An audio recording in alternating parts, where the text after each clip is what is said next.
Hello students, welcome to Vidya in History classes.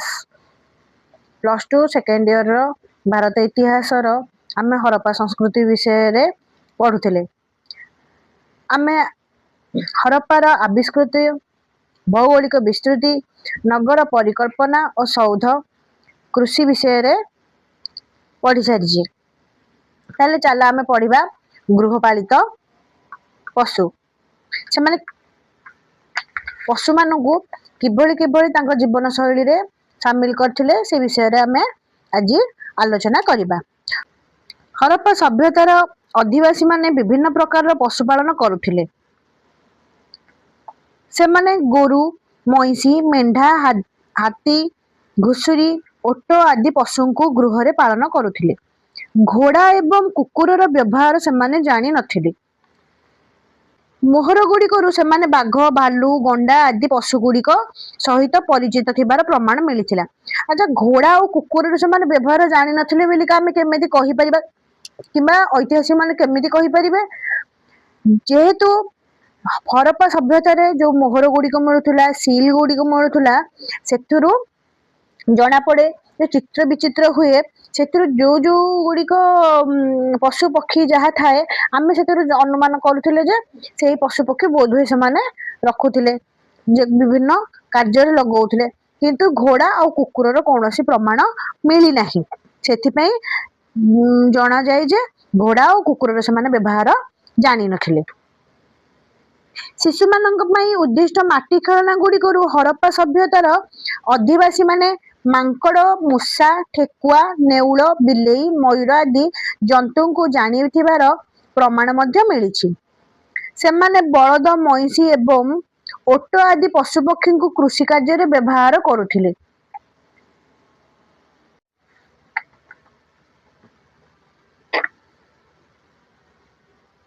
ସେମାନେ ବିଭିନ୍ନ ପ୍ରକାରର ପକ୍ଷୀ ମଧ୍ୟ ଶିକାର କରୁଥିଲେ ଏବଂ ମାଛ ମଧ୍ୟ ଧରୁଥିଲେ। ପଶୁ ପକ୍ଷୀ ମାନଙ୍କ ମାଂସକୁ ସେମାନେ ଖାଦ୍ୟ ରୂପେ ବ୍ୟବହାର କରୁଥିଲେ। କୃଷି ସହିତ ପଶୁପାଳନ ମଧ୍ୟ ହରପ୍ପା ସଂସ୍କୃତିର ଅଧିବାସୀ ମାନଙ୍କର ଅର୍ଥନୈତିକ ବ୍ୟବସ୍ଥାକୁ ସ୍ୱଚ୍ଛଳ କରୁଥିଲା। ସେମାନେ କେବଳ ଯୋଉ କୃଷି କରୁନଥିଲେ, କୃଷି ପାଇଁ ସେମାନଙ୍କର ବ୍ୟବହାର କରୁଥିଲେ ପଶୁମାନଙ୍କୁ, ବଳଦ, ମଇଁଷି, ଓଟ ମାନଙ୍କୁ ବିଭିନ୍ନ ଜାଗାରୁ ନବା ଆଣିବା କରିବା ପାଇଁ ସେମାନେ ମଧ୍ୟ ବ୍ୟବହାର କରୁଥିଲେ ସେମାନଙ୍କୁ। ଆଉ ହରିଣ, ଘୁଷୁରୀ, ଛେଳି ଏମାନଙ୍କୁ ଖାଇବା ରୂପେ ବ୍ୟବହାର କରୁଥିଲେ, ମାଛ ଧରୁଥିଲେ। ଏସବୁ ହଉଛି ଗୃହପାଳିତ ପଶୁ ସେମାନେ ବ୍ୟବହାର କରୁଥିଲେ। ତାପରେ ଦେଖିବା ପ୍ରଯୁକ୍ତି ଓ କାରିଗରୀ। ହରପ୍ପା ସଭ୍ୟତାର ଶିଳ୍ପ ଚାତୁରୀ ଥିଲା ଅନନ୍ୟ। ଏହାର ଅଧିବାସୀ ମାନେ ବିଭିନ୍ନ ଦ୍ରବ୍ୟ ପ୍ରସ୍ତୁତିରେ ନିମଜ୍ଜିତ ଥିଲେ। ସେମାନଙ୍କର ସୃଷ୍ଟିର ପ୍ରତିଟି କ୍ଷେତ୍ରରେ କଳା ନୈପୁଣ୍ୟ ପ୍ରସ୍ଫୁଟିତ ହୋଇଥିଲା। ମୃତ୍ପାତ୍ର ନିର୍ମାଣ, ବୟନ, ଧାତୁ କାମ, ଅନ୍ୟାନ୍ୟ କ୍ଷେତ୍ରରେ ସେମାନଙ୍କର ଅନବଦ୍ୟ ସୃଷ୍ଟି ସମସ୍ତଙ୍କୁ ବିସ୍ମିତ କରୁଥିଲା। ମୃତ୍ପାତ୍ର ଯେହେତୁ ଆମେ କହିପାରିବା ଟେରାକୋଟା। ହରପ୍ପା ସଭ୍ୟତାର ପ୍ରଧାନ ଶିଳ୍ପ ଥିଲା ମୃତ୍ପାତ୍ର। ଚକର ବ୍ୟବହାର ଦ୍ୱାରା ଏହି ସଭ୍ୟତାର ଅଧିବାସୀ ମାନେ ମାଟିରେ ବହୁ ସୁନ୍ଦର ପାତ୍ର ମାନ ନିର୍ମାଣ କରୁଥିଲେ। ଚକର ବ୍ୟବହାର ହରପ୍ପାବାସୀ ମାନେ ଜାଣି ଯାଇଥିଲେ। କିପରି ଆମେ ଜାଣିବା ନା, ମାନେ ହାଣ୍ଡି ଯୋଉ ତିଆରି କରୁଥିଲେ ସେ ହାଣ୍ଡି ଚକର ହିଁ ତିଆରି ହୁଏ। ହାଣ୍ଡି, ପାନପତ୍ର, ପ୍ଲେଟ, ସୁରେଇ, ଥାଳି, ଛିଦ୍ରଯୁକ୍ତ ଜାର, ପିଆଲା ଏବଂ କୁମ୍ଭ ଆଦି ମୃତ୍ପାତ୍ର ନିର୍ମାଣ କରିବାରେ ସେମାନେ ଥିଲେ ସିଦ୍ଧହସ୍ତ। ଏହି କଳା ନୈପୁଣ୍ୟ ଥିଲା ଅନନ୍ୟ।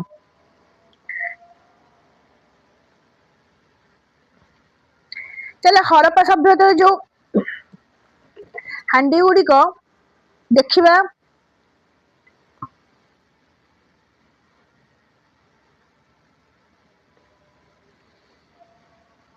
ଏଗୁଡ଼ିକ ସେମାନଙ୍କର ଥିଲା କାରିଗରୀ।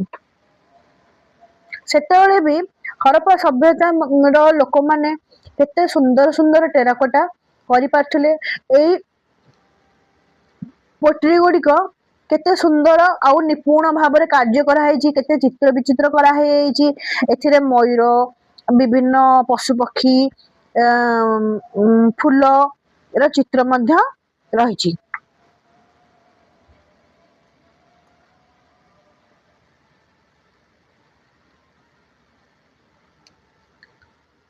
ଏଥିରେ ପାନିଆ, ଦାନ୍ତ, ଲତା, ପତ୍ର, କଉଡ଼ି ଏବଂ କ୍ଷୁଦ୍ର ଗୋଲକ ଆଦି ଚିତ୍ର ହେଉଥିଲା। ସମୟ ସମୟ ମୟୂରର ଚିତ୍ର ମଧ୍ୟ ଦେଖିବାକୁ ମିଳୁଥିଲା।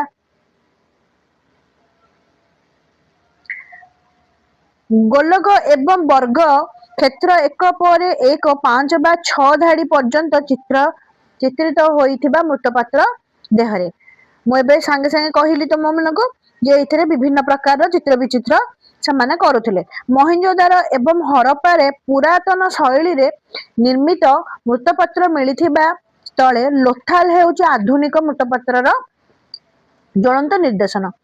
ଏହି ପାତ୍ର ଗୁଡ଼ିକରେ ପକ୍ଷୀମାନଙ୍କର ଚିତ୍ର ଏବଂ ହରପ୍ପା ମୃତପାତ୍ରରେ ଅଙ୍କିତ ପତ୍ର ବିନ୍ୟାସ ଠାରୁ ସମ୍ପୂର୍ଣ୍ଣ ନୂତନ ଶୈଳୀରେ ସଜ୍ଜିତ ପତ୍ର ସମୂହ ଥିଲା ଲୋଥାଲ ମୃତପାତ୍ରର ଅନ୍ୟତମ ବୈଶିଷ୍ଟ୍ୟ।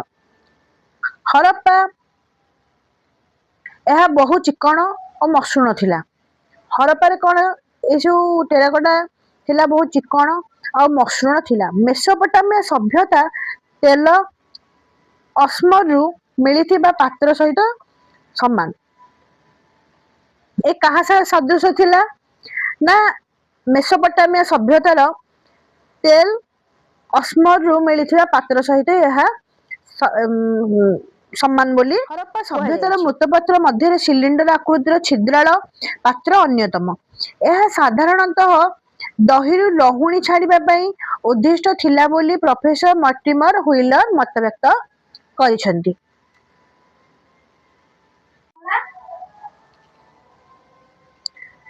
ବୟନ ଶିଳ୍ପ। ହରପ୍ପା ଅଧିବାସୀମାନେ ଥିଲେ ବିଖ୍ୟାତ ବୁଣାକାର। ସିନ୍ଧୁ ସଭ୍ୟତାର କାର୍ପାସ ଏବଂ ତୁଳା ବହୁ ପରିମାଣର ଉତ୍ପାଦନ କରାଯାଉଥିଲା। କେବଳ ସେତିକି ନୁହେଁ, ସୂତା ସହିତ ପଶମ ବସ୍ତ୍ର ବୟନ କରିବାରେ ସେମାନେ ଥିଲେ ସିଦ୍ଧହସ୍ତ। ଅନ୍ତବାସ ଏବଂ ବହିର୍ବାସ ବୟନ କରିବାର କୌଶଳ ସେମାନେ ସଠିକ ରୂପେ ଆୟତ୍ତ କରିଥିଲେ। ଆଚ୍ଛା, ଆମେ କେମିତି ଜାଣିବା ଯେ ଏଗୁଡ଼ିକ ସବୁ ବସ୍ତ୍ର ତିଆରି କରିବା, ବସ୍ତ୍ର ପିନ୍ଧିବା? ହରପ୍ପା ସଂସ୍କୃତିର ଲୋକମାନେ, ହରପ୍ପା ସଭ୍ୟତାର ଲୋକମାନେ ଜାଣିଥିଲେ ବୋଲି ନା ସେମାନେ ଯୋଉ ବ୍ରୋଞ୍ଜର ହେଲା କି ମାଟିର ହେଲା ମୂର୍ତ୍ତିମାନ ସେମାନେ ଯୋଉ ତିଆରି କରୁଥିଲେ, ସେଇ ତିଆରିରେ ସେମାନେ ମୂର୍ତ୍ତି ଗୁଡ଼ିକରେ ଦେଖାଯାଇଛି କିମ୍ବା ଚିତ୍ର ଗୁଡ଼ିକରେ ଦେଖାଯାଇଛି ଯେ ସେମାନଙ୍କର ବସ୍ତ୍ର ପିନ୍ଧିବାର ଯୋଉ ପ୍ରମାଣ ମିଳିଛି, ସେଥିରୁ ଆମେ ଜାଣିପାରିବା ଯେ ସେମାନେ ବସ୍ତ୍ରକୁ ବିଷୟରେ ଜାଣିଥିଲେ, ବସ୍ତ୍ର ପରିଧାନ କରୁଥିଲେ ଆଉ ବସ୍ତ୍ର ମଧ୍ୟ ନିଜେ ତିଆରି କରିବାରେ ସିଦ୍ଧହସ୍ତ ଥିଲେ ବୋଲି। ବିଭିନ୍ନ ମୂର୍ତ୍ତିରେ ପ୍ରତିଫଳିତ ବସ୍ତ୍ର ବିନ୍ୟାସ ଏବଂ ମୋହର ଗୁଡ଼ିକର ମିଳିଥିବା ଚିତ୍ରରେ ପରିଧାନ ପରିପାଟି ସିନ୍ଧୁ ସଭ୍ୟତାର ଅଧିବାସୀମାନେ ବୟନ କାର୍ଯ୍ୟରେ ନିପୁଣ ଥିବାର ସୂଚନା ପ୍ରଦାନ ହୋଇଛି। ବହିର୍ବାଣିଜ୍ୟ କ୍ଷେତ୍ରରେ ଏହି ବସ୍ତ୍ର ଗୁଡ଼ିକ ଯେ ରପ୍ତାନି ହେଉଥିଲା ପଦାର୍ଥ ଭିତରେ ଅନ୍ତର୍ଭୁକ୍ତ ଥିଲା, ଏହି ସମ୍ଭାବନାକୁ ଏଡ଼ାଇ ଦିଆଯାଇ ପାରିବ ନାହିଁ।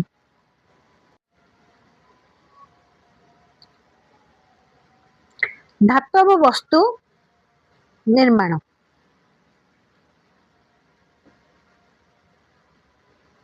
ହରପ୍ପା ସଭ୍ୟତାର ଅଧିବାସୀମାନେ ଧାତବ ପଦାର୍ଥ ନିର୍ମାଣ କୌଶଳ ଆୟତ୍ତ କରିଥିଲେ। ଧାତୁ ବିଦ୍ୟା ସହିତ ସେମାନେ ଥିଲେ ସୁପରିଚିତ। ସ୍ୱର୍ଣ୍ଣ, ରୌପ୍ୟ, ତାମ୍ର, ଟିଣ ଏବଂ ଦସ୍ତା ଇତ୍ୟାଦି ଧାତୁରେ ସେମାନେ ବିଭିନ୍ନ ପ୍ରକାରର ପଦାର୍ଥ ନିର୍ମାଣ କରୁଥିଲେ।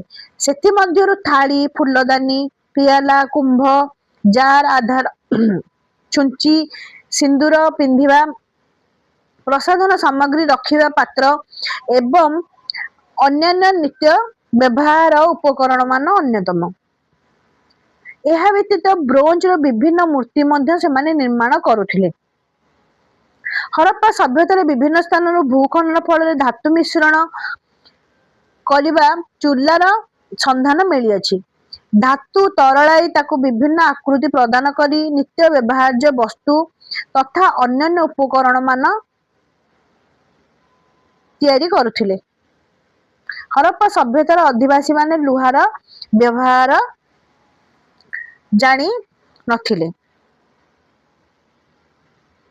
ତାହେଲେ ହରପ୍ପା ଅଧିବାସୀ ମାନେ ସ୍ୱର୍ଣ୍ଣ, ରୌପ୍ୟ, ତାମ୍ର, ଟିଣ, ଦସ୍ତାର ବ୍ୟବହାର ଜାଣିଥିଲେ। ସେମାନେ ଯେକୌଣସି ବ୍ୟବହାର ଉପଯୋଗୀ ଜିନିଷ ଏମାନଙ୍କର କରୁଥିଲେ, କିନ୍ତୁ ସେମାନେ ଲୁହାର ବ୍ୟବହାର ଜାଣିନଥିଲେ।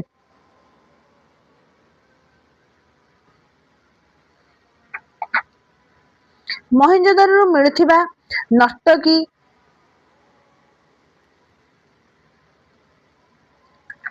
ମହେଞ୍ଜୋଦାରୋର ବ୍ରୋଞ୍ଜରୁ ନିର୍ମିତ ହୋଇଥିବା ନର୍ତ୍ତକୀ ର ମୂର୍ତ୍ତିଟି ଗୋଟେ ତ୍ରିଭଙ୍ଗୀ ପୋସ୍ଚରରେ ଠିଆ ହେଇଥିବାର ଆମକୁ ମିଳିଛି। ତାହା ଥିଲା ବ୍ରୋଞ୍ଜରେ ନିର୍ମିତ।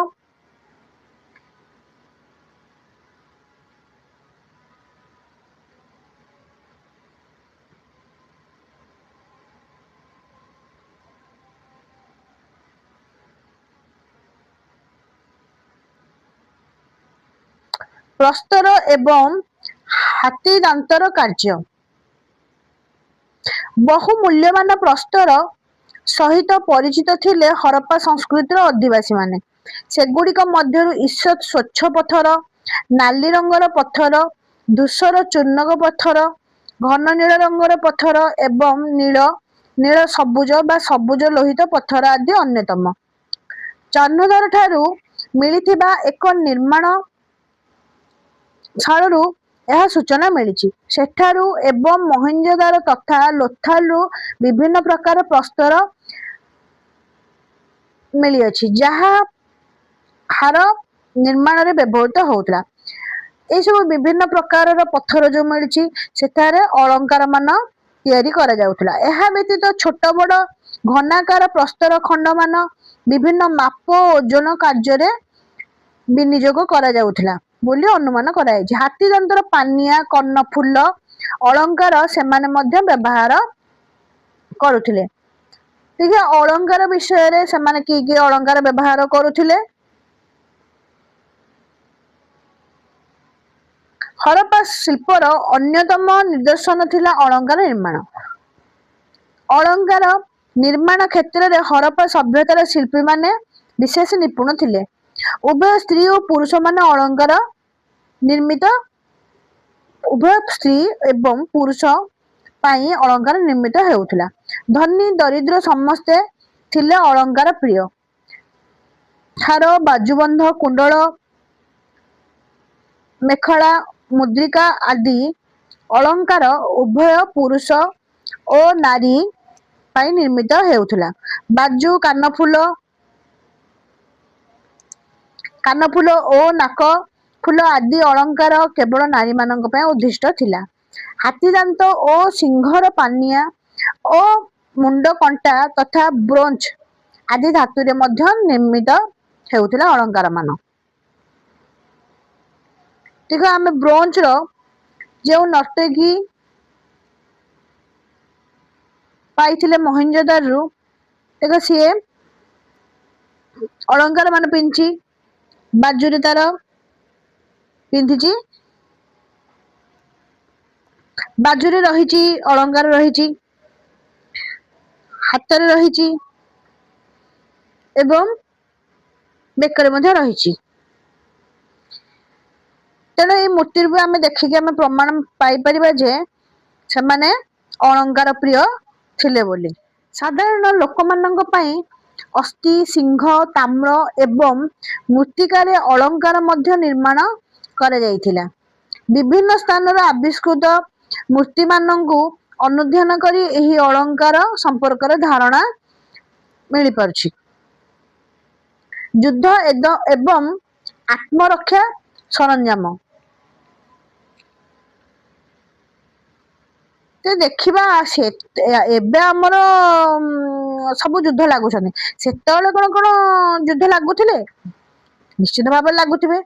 କାହିଁକି ନା ସେମାନଙ୍କର ଜୀବନ ରକ୍ଷା ପାଇଁ ପଶୁ ସାଥିରେ ହଉ କିମ୍ବା ମଣିଷ ମାନଙ୍କ ଭିତରେ ହଉ, ଯେମିତି ହେଲେ ଯୁଦ୍ଧ ପାଇଁ ଆତ୍ମରକ୍ଷା ପାଇଁ କିଛିଟା ଅସ୍ତ୍ରର ବ୍ୟବହାର କରୁଥିବେ। ଦେଖିବା ଆମେ ସେମାନେ କୋଉ ଭଳିଆ ବ୍ୟବହାର ଅସ୍ତ୍ର କଣ ବ୍ୟବହାର କରୁଥିଲେ। ଶତ୍ରୁ ମାନଙ୍କ ସହିତ ସଂଘର୍ଷ, ଆତ୍ମରକ୍ଷା ତଥା ଶିକାର ପାଇଁ ହରପ୍ପା ସଭ୍ୟତାର ଅଧିବାସୀ ମାନେ ବିଭିନ୍ନ ପ୍ରକାରର ସରଞ୍ଜାମ ପ୍ରସ୍ତୁତ କରୁଥିଲେ। ସେମାନେ ବର୍ଛା, କୁରାଢୀ, ଧନୁଶର ଯୁଦ୍ଧ ତଥା ଶିକାର ପାଇଁ ନିର୍ମାଣ କରୁଥିଲେ। ଖଣ୍ଡା, ସାଞ୍ଚୁ, ଢାଲ, ଶିରସ୍ତ୍ରାଣ ଆଦି ସରଞ୍ଜାମ ସେମାନେ ଆତ୍ମରକ୍ଷା ପାଇଁ ବ୍ୟବହାର କରୁଥିଲେ।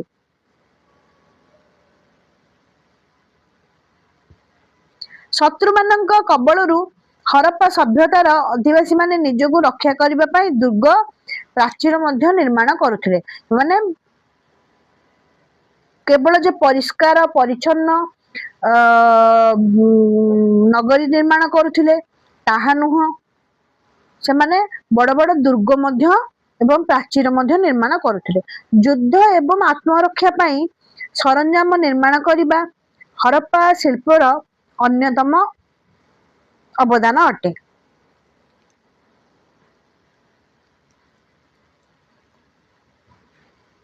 ତାହେଲେ ଦେଖିବା ଏବେ ସେମାନଙ୍କର ବାଣିଜ୍ୟ ବ୍ୟବସାୟ କଣ ଥିଲା। ଉନ୍ନତ ଶିଳ୍ପ ସହିତ ହରପ୍ପା ସଭ୍ୟତାର ଅଧିବାସୀ ମାନେ ବାଣିଜ୍ୟ ବ୍ୟବସାୟ ଉପରେ ଗୁରୁତ୍ୱ ଆରୋପ କରୁଥିଲେ। କେବଳ ସେତିକି ନୁହେଁ, ଭାରତ ବାହାରର ବିଭିନ୍ନ ସ୍ଥାନ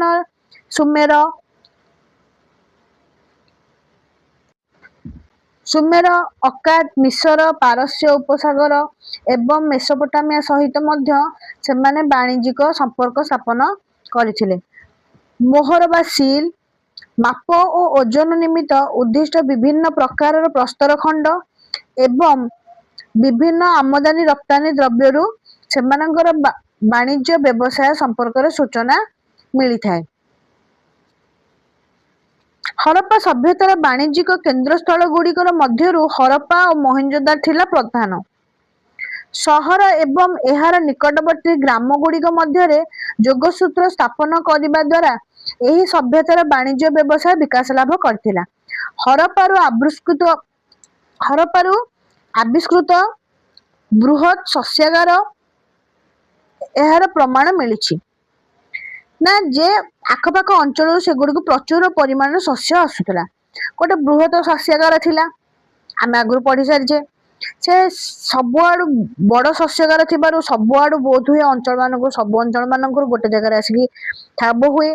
ଆଉ ସେଠୁ ଜଣା ପଡେ ଯେ ଆମେ ଏହାର ବ୍ୟବସାୟ କରୁଥିଲେ ବୋଲି ହରପ୍ପାବାସୀ ମାନେ। ରାଜସ୍ଥାନରୁ ଟିଣ, ତମ୍ବା ତଥା କାଶ୍ମୀରରୁ ସୁନା ସେଠାକୁ ଆସୁଥିଲା। ହିନ୍ଦୁକୁଶ ଏବଂ ଉତ୍ତର ପଶ୍ଚିମ ସୀମାନ୍ତ ଅଞ୍ଚଳରୁ ସେଠାକୁ ବିଭିନ୍ନ ପ୍ରକାରର ଦାମୀ ପ୍ରସ୍ତର ଖଣ୍ଡର ସବୁ ଆସୁଥିଲା। ଏ ହିନ୍ଦୁକୁଶ ଆଉ ଉତ୍ତର ପଶ୍ଚିମ ସୀମାନ୍ତରୁ ଆସୁଥିଲା ବିଭିନ୍ନ ପ୍ରକାର ପ୍ରସ୍ତର ଖଣ୍ଡ, ଆଉ ରାଜସ୍ଥାନରୁ ଟିଣ, ତମ୍ବା ତଥା କାଶ୍ମୀରରୁ ସୁନା ସେଠାକୁ ଆସୁଥିଲା।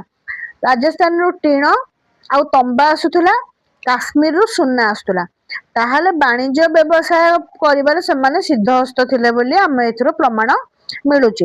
ମହେଞ୍ଜୋଦାରରେ ଏବଂ ହରପ୍ପା ନଗରୀର ବହୁ ଦ୍ରବ୍ୟ ପ୍ରସ୍ତୁତ ହେଉଥିଲା। ହରପ୍ପା ସଭ୍ୟତାର ଅଧିବାସୀ ମାନେ ଚାହିଦା ପୂରଣ କରିବା ସଙ୍ଗେ ସଙ୍ଗେ ବଳକା ଦ୍ରବ୍ୟ ବାହାରକୁ ରପ୍ତାନି କରୁଥିଲେ। ସେମାନେ ଯେକୌଣସି ଜିନିଷ,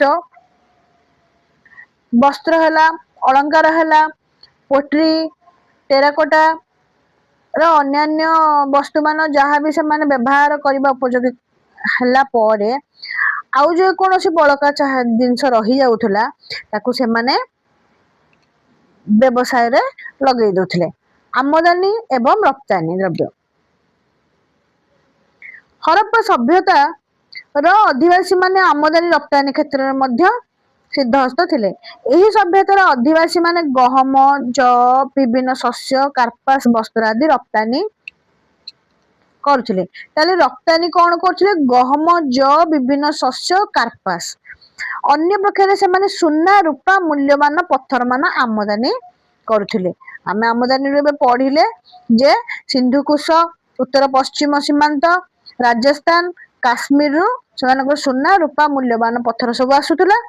ଆଉ ରପ୍ତାନୀ ହଉଥିଲା କଣ ନା ଗହମ, ଯଅ, ଶସ୍ୟ, କାର୍ପାସ ସବୁ ରପ୍ତାନୀ ହଉଥିଲା। ସେମାନଙ୍କ ପ୍ରସ୍ତୁତ ଦ୍ରବ୍ୟ ଭାରତୀୟ ମାନଙ୍କ ଚାହିଦା ପୂରଣ କରିବା ସହିତ ଭାରତ ବାହାରର ଲୋକମାନଙ୍କର ଆବଶ୍ୟକତା ପୂରଣ କରିବା ପାଇଁ ମଧ୍ୟ ସକ୍ଷମ ଥିଲା। ପିଲାମାନେ ଆମେ ଆଜି ଏତିକି ରଖିବା। ଭିଡ଼ିଓ ଗୁଡ଼ିକ ବହୁତ ଲମ୍ବା ହେଇଯାଉଛି, ସେଥିପାଇଁ ମୁଁ ପାର୍ଟ ପାର୍ଟ କରିକି ତୁମମାନଙ୍କୁ ପଢ଼ଉଛି। ଆଉ ଯଦି ଫ୍ରିରେ ନୋଟ୍ ଦରକାର ମୋତେ କମେଣ୍ଟ କରିକି ଜଣେଇବ। ଲାଇକ୍, ସେୟାର ଆଉ ସବସ୍କ୍ରାଇବ କରିଦେବ।